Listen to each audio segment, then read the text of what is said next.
बिस्मिल्लाहिर्रहमानिर्रहीम। इमरान खान साहब पार्लिमानी बोर्ड पहले ही बना चुके हैं और जैसा कि शाह साहब ने अभी बताया कि हमारी अब इलेक्शन की तैयारी शुरू है। राज करेगी अब खल्के खुदा। आज जो फैसला आया है एक तारीखी फैसला आया है। जिस तरह से हमने पहले भी अदालतों का एहतराम किया है, चाहे हमारे हक में फैसला आए या हमारे खिलाफ आए,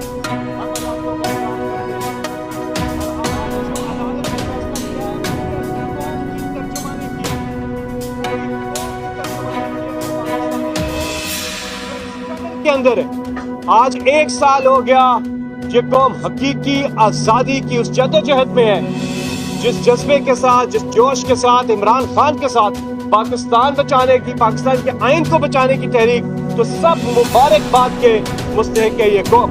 अल्लाह ताला का हम जितना शुक्र अदा करें वो कम है। या रब्बुल आलमीन, आपका बहुत बहुत शुक्रिया। अब आगे क्या होगा? आगे होगा कि हमारी कैंपेन जो है वो चल रही है। इमरान खान साहब रोजाना जो अफ्तारी है वो अपने वर्कर्स के साथ कर रहे हैं और पूरे रमज़ान में भी हमारी एक्टिविटी, और रमज़ान के बाद फिर हमारे जलसे जो है वो शुरू हो जाएंगे और मई में जो इंतखाबात है